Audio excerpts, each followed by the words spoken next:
ये कहानी एक ऐसी माँ के ऊपर आधारित है जो अपने शौक पूरे करने के लिए अपने बच्चों को एक एटिक में बंद कर देती है। उसके बाद उन बच्चों के बीच में क्या होता है वो हम आज की इस एक्सप्लेनेशन में देखने वाले हैं। आज मैं जिस मूवी को एक्सप्लेन करने वाला हूँ इस मूवी का नाम है फ्लावर इन द अटैक और ये मूवी 2014 में रिलीज हुई थी। मूवी के स्टार्टिंग सीन में हम एक काफी हैप्पी फैमिली देखते हैं जिसमें सभी लोग काफी ज्यादा खुश थे क्योंकि अभी अभी काफी समय के बाद कॉर्डन का हस्बैंड अपने काम से वापस आया था जिसका नाम क्रिस्टोफर था।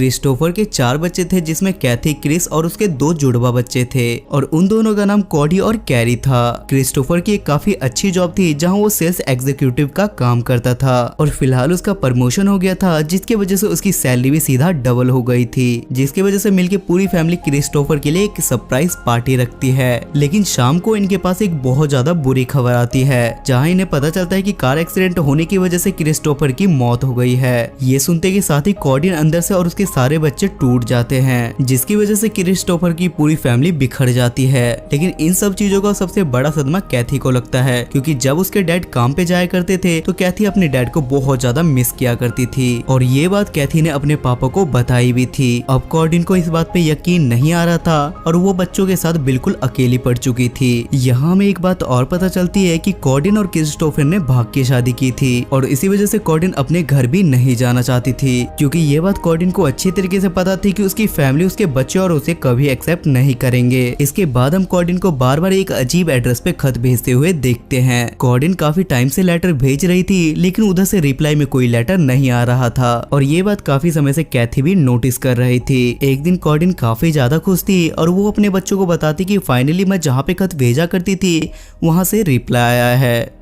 कैथी और क्रिस के पूछने पे कॉर्डन बताती है कि ये खत मैं अपनी मॉम यानी मैं तुम्हारी नानी के पास भेजा करती थी जो कि वर्जीनिया के एक बहुत बड़े घर में रहते हैं। और ये सुनने के बाद बच्चे काफी ज्यादा शॉक हो जाते हैं क्योंकि अभी तक कॉर्डन के बच्चों को यही लग रहा था कि कॉर्डन की कोई फैमिली नहीं है। इसके बाद कॉर्डन अपने सारे बच्चों को लेकर उसके नानी के घर के लिए निकल जाती है। काफी सफर तय करने के बाद फाइनली ये लोग द फॉक्स बॉथ महल में पहुंच जाते हैं जो बाहर से देखने में काफी भूत बंगले की तरह लग रहा था। लेकिन महल के गेट पे इन सभी को कॉर्डन की माँ मिलती है जो सभी बच्चों से बोलती है कि तुम बिल्कुल चुपचाप रहना और यहाँ पे शोर मचाना बिल्कुल मना है। उनकी नानी क्रिस और कैथी से बोलती है कि यहाँ रहने के कुछ नियम है जो तुम्हें मानने होंगे। पहला रूल ये है कि तुम यहाँ पे बिल्कुल शांत रहोगे और कोई भी किसी भी तरीके का हल्ला नहीं मचाएगा और दूसरा रूल ये है कि तुम्हें यहाँ पे 3 टाइम खाना मिलेगा जिसमें तुम्हें जितना खाना है तुम खा सकते हो लेकिन खाने को वेस्ट नहीं करना और कोई भी बच्चा इस घर से बाहर नाचता हुआ या खेलता हुआ नहीं दिखना चाहिए। ये सब होने के बाद कैथी अपनी मॉम से पूछती है कि आपने नानी को हमारे बारे में पहले क्यों नहीं बताया था, जिसपे कॉर्डन बोलती है कि मैंने और तुम्हारे डैड ने भाग के शादी की थी और लव मैरिज के चक्कर में मेरी फैमिली मेरे से नाराज है जिस वजह से ये तुम्हारे डैड और तुमसे नफरत करते हैं। जिसके बाद कॉर्डन अपनी बेटी कैथी से बोलती है कि तुम इन सारी चीजों की टेंशन मत लो, जल्द ही तुम्हारे नाना मरने वाले हैं और तुम्हारे नाना की डेथ होने के बाद ये सारी प्रॉपर्टी हमारे ही नाम हो जाएगी और उसके बाद तुम्हें चुप रहने की कोई जरूरत नहीं है और मैं तुमसे बीच बीच में आके मिल लिया करूंगी। अगली सुबह बच्चों को उनकी नानी ओलिविया खाना देने के लिए आती है जहां ये बच्चों से बोलती है कि ये खाना तुम्हारे आज पूरे दिन का है और अब मैं सीधा कल आऊंगी और अगर तुम लोगों में से कोई खेलना चाहता है तो वो ऊपर एटिक में जाके खेल सकता है। ये सारे बच्चे एटिक देखने के लिए जाते हैं लेकिन वहाँ पे किसी भी बच्चे को एटिक पसंद नहीं आता।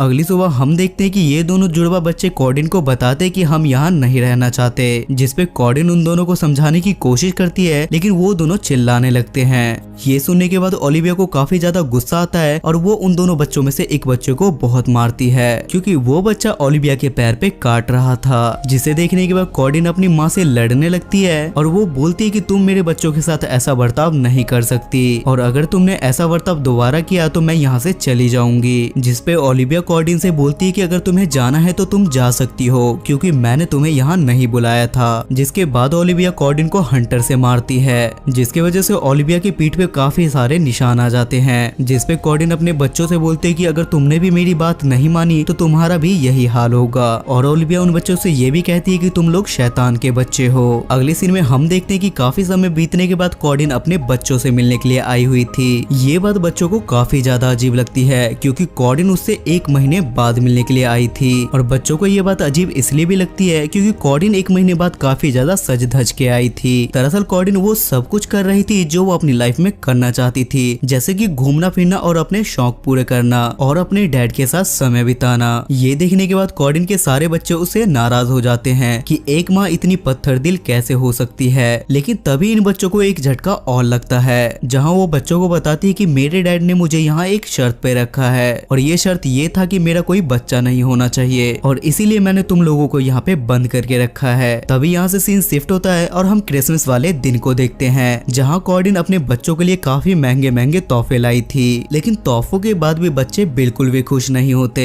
अगले सीन में हम क्रिस और कैथी को एक टेबल के नीचे छुपे हुए देखते हैं, क्योंकि घर में एक छोटी सी पार्टी थी और कॉर्डिन ने ही इन बच्चों को वहाँ पे छुपाया था ताकि छुप के ये बच्चे वहाँ पे पार्टी एंजॉय कर सके और किसी की नजरों में भी ना आ सके। पार्टी में छुपे हुए ये दोनों अपने नाना को भी देख लेते हैं। पार्टी खत्म होने के बाद कॉर्डिन अकेले में एक अनजान आदमी को किस कर रही थी, जिसे कैथी देख लेती है। ये देखने के बाद कैथी वापस से अपने कमरे में जाके सोने के लिए चली जाती है, लेकिन क्रिस उस पूरे घर में घूम रहा था और जब कॉर्डिन को क्रिस के बारे में पता चलता है तो वो उसे एक थप्पड़ मारती है। अगले सीन में कैथी अपनी मॉम की दी हुई एक ड्रेस को पहन रही थी, लेकिन तभी गलती से क्रिस कैथी के पास पहुंच जाता है। लेकिन तभी बदकिस्मती से इनकी नानी ओलिविया भी वहाँ पे पहुंच जाती है और इन दोनों को उस हालत में देख के उसकी नानी को उस पर शक हो जाता है। तब ओलिविया कैथी को सजा देती है और उसे बोलती है कि तुम्हें अपने बाल काटने होंगे और वो कैथी से बोलती है कि अगर तुमने ऐसा नहीं किया तो तुम्हें एक हफ्ते तक खाना नहीं मिलेगा। कैथी और क्रिस भी अपनी जगह पे ढीठ थे और ये अपनी नानी की बात नहीं मानते।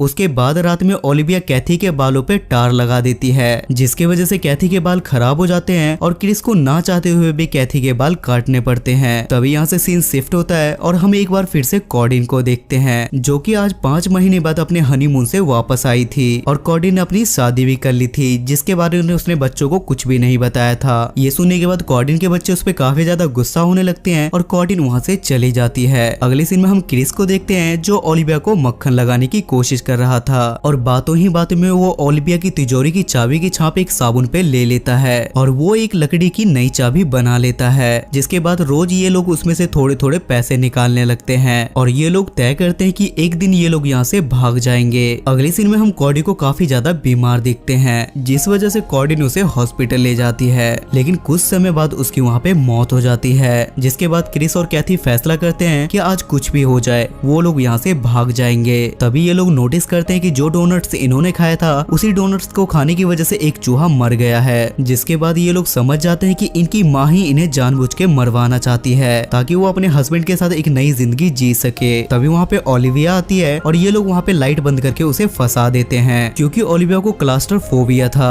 और इस कंडीशन में इंसान को अंधेरे से काफी ज्यादा डर लगता है। जिसके बाद ओलिविया काफी ज्यादा डरने लगती है और वो उन बच्चों से कहती है कि डोनट्स में जहर मिलाने का प्लान तुम्हारी मॉम का था, लेकिन अब इन बच्चों को उस बात से कोई फर्क नहीं पड़ता, इसलिए वो बच्चे वहाँ से निकल जाते हैं। और मूवी के एंड में हम इन बच्चों को एक ट्रेन में देखते हैं और ये मूवी यहाँ पे खत्म हो जाती है। सो गाइस, आई होप कि आपको आज की एक्सप्लेनेशन पसंद आई होगी और इस मूवी की IMDb रेटिंग है 6 स्टार्स आउट ऑफ 10 और इसे गूगल यूजर ने 91% लाइक किया है। अगर आपको एक्सप्लेनेशन पसंद आती है तो मेक श्योर आप मेरे चैनल को सब्सक्राइब करके बेल नोटिफिकेशन जरूर ऑन करें। तब तक के लिए स्टे सेफ, स्टे हेल्दी।